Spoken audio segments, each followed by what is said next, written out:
Banyak kejadian dan kesaksian orang-orang yang ngaku pernah ngelakuin perjalanan ke akhirat.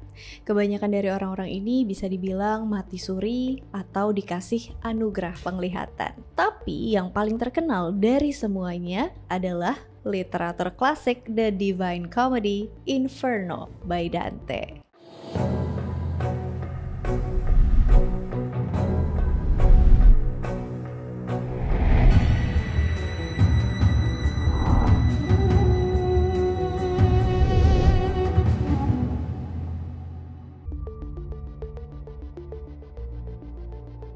Inferno sendiri artinya neraka dalam bahasa Italia.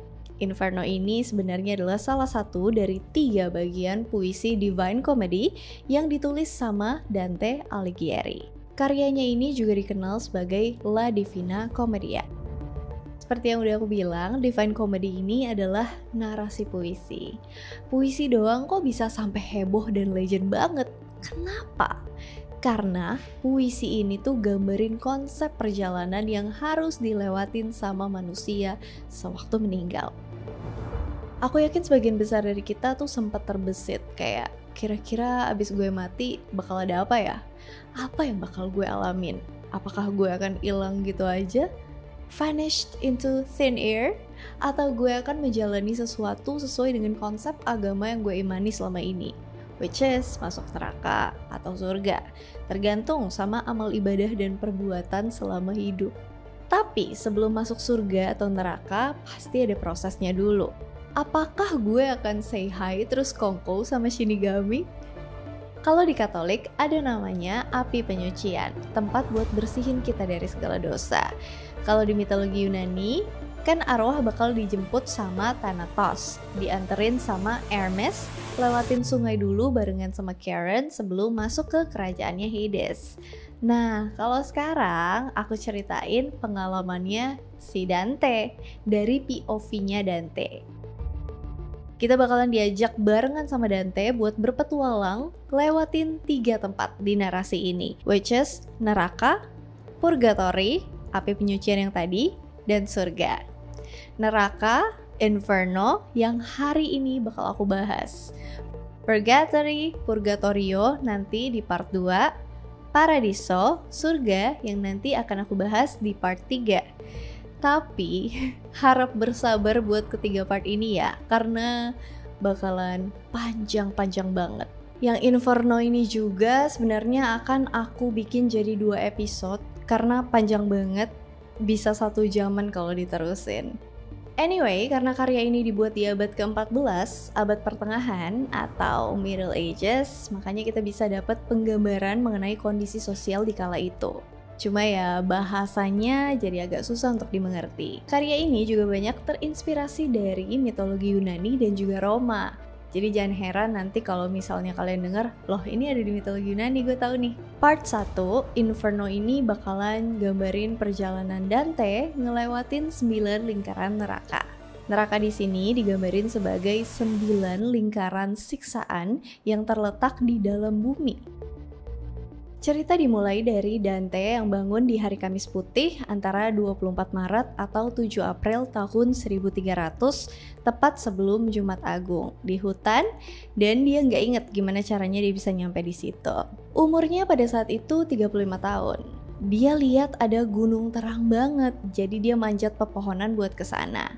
Tapi sayangnya ada macan tutul, terus singa, dan serigala betina. Karena rame sama binatang buas, dia balik lagi deh ke tempatnya bangun tadi, di hutan tadi. 3 binatang buas ini disebut-sebut ngelambangin 3 jenis dosa yang bawa jiwa yang gak bertobat ke neraka. Menurut John Ciardi, serigala betina tuh ngelambangin kurangnya pengendalian diri. Kalau singa ngelambangin kekerasan dan macan tutul ngelambangin kedengkian. Pas dia balik, dia ketemu sama Virgil, penyair terkenal di Roma zaman dulu. Virgil kasih tahu Dante kalau dia tuh bisa bimbing Dante ke surga, tapi mereka harus lewatin neraka dulu. Dante kan juga storyteller nih kayak Virgil, jadi dia ngerasa, wah ada temennya nih. Tapi dia ragu buat ngikutin Virgil. Terus Virgil bilang kalau dia sebenarnya dikirim sama Beatrice, persimbolan cinta ilahi. Beatrice mau bantuin Dante karena Virgin Mary atau Bunda Maria yang merupakan persimbolan kasih sayang, juga Saint Lucia, simbol kasih karunia, dan Rachel, simbol kehidupan renungan. Setelah dengar itu, Dante pun ngikutin Virgil dan mereka pun menjelajah ke neraka. Tempat yang bener-bener gak ada bagus-bagusnya, yang terburuk dari antara yang terburuk. Isinya penderitaan. Dante lewatin gerbang neraka, di situ ada prasasti dengan frasa terkenal, Lasciate ogni speranza, voi cintrate. Abandon all hope, you who enter here. Buang semua harapanmu, kamu yang masuk ke sini. Sebelumnya, as always, aku minta maaf kalau pronunciation-nya kurang tepat because I speak bahasa. Di sana langitnya gelap, bahkan bukan gelap lagi, bener-bener hitam pekat. Udaranya nggak segar sama sekali, pekat, bikin nafas berat. Plus jeritan raungan penderitaan dari seluruh jiwa yang ada di sana. Jiwa-jiwa yang selama hidupnya nggak memihak, kaum oportunis, yang gak baik maupun jahat, tapi cuma mentingin diri mereka sendiri. Ada kayak semacam bendera yang terbang-terbang di langit, dikejar sama para jiwa yang telanjang di sana. Ini tuh persimbolan dari mereka yang terus mengejar kepentingan pribadi. Dan mereka juga disengat sama lebah tanpa henti. Air mata dan darah dari luka mereka jatuh ke kaki, dan belatung, ulat, dan cacing makanin darah, nanah, dan air mata yang mengalir di tubuh mereka. Ini melambangkan sengatan hati nurani mereka yang bersalah. Dante dan Virgil pun mutusin buat turun lebih dalam. Buat turun, harus lewatin sungai Acheron. Nah, pemahaman yang ini persis sama yang kita kenal di mitologi Yunani. Pas udah sampai di pinggir sungai, udah banyak tuh jiwa-jiwa yang ngantri, nungguin Charon, sosok yang mendayung kapal nganterin jiwa-jiwa nyebrang. Charon awalnya nggak izinin Dante masuk, karena Dante tuh sebenarnya masih hidup. Virgil maksa Charon dan ngomong kayak gini. Yang artinya tersirat bahwa Dante ini dalam perjalanan yang dikehendaki ilahi. Selama perjalanan melintasi Acheron, Dante pingsan dan gak kebangun sama sekali sampai mereka nyampe. Pas udah di seberang, nyampe deh mereka di Underworld. Virgil jelasin ke Dante kalau yang kita kenal sebagai Underworld ini adalah lingkaran neraka pertama atau Limbo. Circle 1, Limbo. Jiwa-jiwa di sini bukan penjahat, tapi mereka juga nggak punya iman. Spesifiknya disebutin sama Dante, kalau kebanyakan dari mereka adalah orang pagan. Mereka nggak punya dosa besar, tapi mereka tetap dijatuhi hukuman yang kekal di sana dan nggak bisa masuk surga. Dante nanya, selama ini ada yang pernah bisa cabut dari limbo nggak sih? Ini tuh menyangkut kepercayaan Christianity yang ditulis Dante ya. Virgil jawab, Yesus pernah turun dan ambil Adam, Noah atau Nuh, Moses atau Musa, Abraham, Daud, dan lain-lain. Dan peristiwa itu dikenal sebagai Harrowing of Hell. Konon terjadi sekitar tahun 33 atau 34 Masehi. Lingkaran neraka pertama ini bisa dibilang hukuman, tapi di saat yang bersamaan jiwa-jiwa yang tinggal di sini masih punya kebebasan. Oke, jadi Dante sama Virgil jalan ke kastil gede, tempat tinggal orang-orang bijaksana di zaman kuno. Kastil itu dikelilingin sama 7 gerbang dan sungai. Ada benteng di sana yang ditinggalin sama filsuf-filsuf terkenal kayak Homer, Ovid, Horace, Plato, Aristotle, Socrates, dan banyak lainnya termasuk Virgil. Ada juga tokoh-tokoh hebat dari era Yunani dan Romawi kuno, Hector, Aeneas, sampai Julius Caesar. Ada juga Penthesilea, sang ratu Amazon kalau misalnya kalian nonton video aku yang Amazon. Abis lewatin sini, mereka menuju ke lingkaran kedua dari neraka, yaitu Lust. Circle 2, Lust. Di sini, hukuman sebenarnya dimulai. Mereka ngelihat Minos. Yap, referensinya dari mitologi Yunani, yang adalah salah satu dari ketiga hakim dunia orang mati dan juga raja Kreta. Tapi di sini Minos berbentuk monster ular besar. Tugasnya sama, dia menilai dan menimbang kejahatan setiap jiwa. Udah gitu dia akan kasih hukuman yang setimpal dengan perbuatan mereka. Dengan cara, dia akan ngelilit dirinya sendiri. Jiwa itu bakal masuk neraka layer keberapa, itu tergantung sama jumlah lingkaran Minos yang ngelilit dirinya sendiri. Neraka lapisan kedua ini ditujukan buat jiwa-jiwa yang terperdaya hawa nafsu. Jiwa-jiwa ini dihantam bolak-balik sama angin badai yang dahsyat tanpa istirahat. Ini ngelambangin kekuatan nafsu sebagai hembusan angin yang sia-sia dan tanpa tujuan. Mereka hanyut ke bawah hawa nafsu, jadi sekarang mereka hanyut untuk selama-lamanya di neraka. Kebanyakan dari mereka adalah para penguasa kayak raja dan ratu. Dante juga ngelihat Helen of Troy sama Paris di sini, Achilles, Semiramis, dan juga Cleopatra. Menurut Dante, dosa hawa nafsu ini hukumannya yang paling ringan di antara lapisan neraka. Circle 3, Gluttony. Abis itu, Dante sama Virgil memasuki lingkaran ketiga neraka, Gluttony, kerakusan. Di lapisan neraka ini, hujan es nggak berhenti sebagai hukuman kepada para jiwa atas rasa lapar mereka yang nggak pernah terpuaskan. Jiwa-jiwa rakus ini bakalan kerendam dan menggeliat di dalam kubangan lumpur yang luar biasa busuk. Udah kayak cacing. Mereka bahkan gak mampu buat ngerangkak, apalagi berdiri. Menariknya, ada Cerberus yang jagain mereka. Yap, anjingnya Hades, anjing penjaga neraka berkepala 3. Dia ngejagain lumpur kotor ini sambil menganiaya para jiwa-jiwa rakus itu dan menguliti mereka pakai cakarnya yang besar-besar. Bukan cuma dikuliti, para jiwa-jiwa ini juga dicabik-cabik tiada henti. Mereka berteriak, tapi gak ada yang bisa nolongin mereka. Virgil bisa nenangin Cerberus dan mereka berdua bisa ngelewatin lingkaran ketiga dengan aman.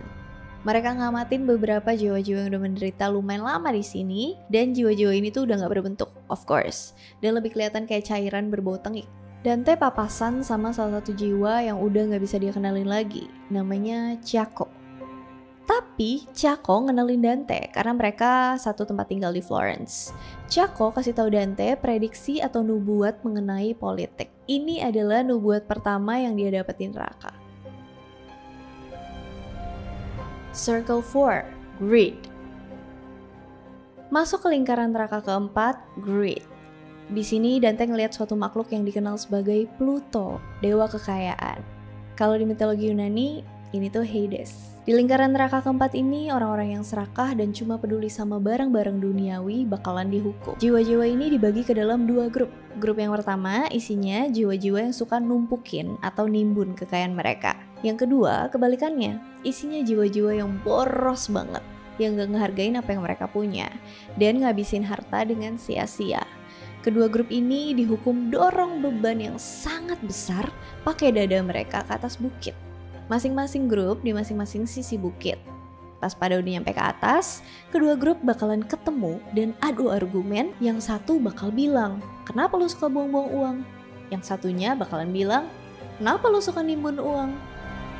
Hasil dari adu bacot adalah mereka bakal saling dorong dan jatuh lagi ke dasar bukit buat ngulang lagi proses yang sama setiap harinya. Persis kayak hukumannya Sisyphus. Si penimbun dan si boros bakalan terus adu bacot dan saling teriak tanpa mau dengerin dan ngertiin pola pikir satu sama lain. Kemudian Dante dan Virgil masuk lebih dalam lagi dan mereka sampai di sungai Styx. Tepatnya lingkaran neraka kelima, Wrath atau kemarahan. Circle 5, Wrath. Ini tuh kayak rawa lumpur busuk yang isinya perkelahian, yang aktif berantem di atas lumpur, yang pasif ngambek dan tenggelam ke dalam lumpur. Gak ada sukacita dari antara mereka semua. Kemarahan yang mencekik mereka.